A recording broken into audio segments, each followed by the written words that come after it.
Alors, vous l'avez dit, hein, l'émotion, elle est palpable dans la presse, mais elle est palpable également sur le net. Ce week-end, en France, dans le monde, sur Internet, on a pu assister à de nombreux hommages. Après ce qui s'est passé à Nice, évidemment.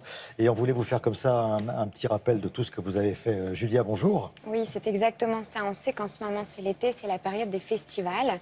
Donc évidemment, ce week-end, beaucoup d'hommages sur scène réalisés par les artistes dans toute la France. On commence avec cet hommage d'un artiste absolument pas français. C'est Pharrell Williams qui vient d'entonner la chanson Freedom, évidemment, son tube assez connu dans le monde entier, et qui, à la fin de sa prestation, chante les premières notes de la Marseillaise. On est aux Vieilles Charrues, c'était ce week-end. Évidemment, ça a été repris partout sur les réseaux sociaux.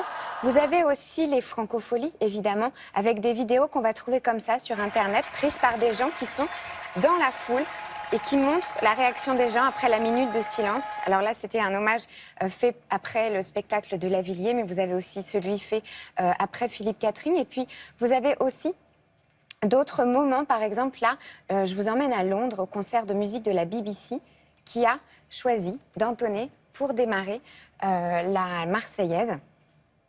C'est très poignant, c'est très prenant. Vous avez aussi pendant la Coupe Davis en République tchèque, comme vous pouvez le voir là, avec encore une fois cette Marseillaise reprise par la France et par les autres équipes. En revanche, Julia, il y a d'autres artistes qui n'ont pas pu monter sur scène. Exactement. Alors, ceux qui n'ont pas pu monter sur scène, du coup, ont quand même choisi de rendre hommage. C'est le cas avec Rihanna, qui devait se produire à Nice ce week-end et qui a réalisé ce dessin qu'elle a mis sur Twitter et qui a été repris partout sur Instagram par les artistes. Et puis, vous avez aussi des concerts qui ont été annulés. C'est le cas, par exemple, de Frérot de la Vega, qui, du coup, choisissent d'écrire des belles phrases, des beaux mots pour encore rendre hommage. Ils ne peuvent pas le faire sur scène, mais du coup, ils le font sur les réseaux sociaux. Et je vous invite aussi à regarder, si vous voulez, sur le Huffington Post, la carte de France de tous les événements qui sont maintenus et de ceux qui ont été annulés. Merci beaucoup, Julia. Et puis on notera également tous les témoignages de soutien. Quand on regarde les étapes du Tour de France, c'est assez remarquable. Merci infiniment.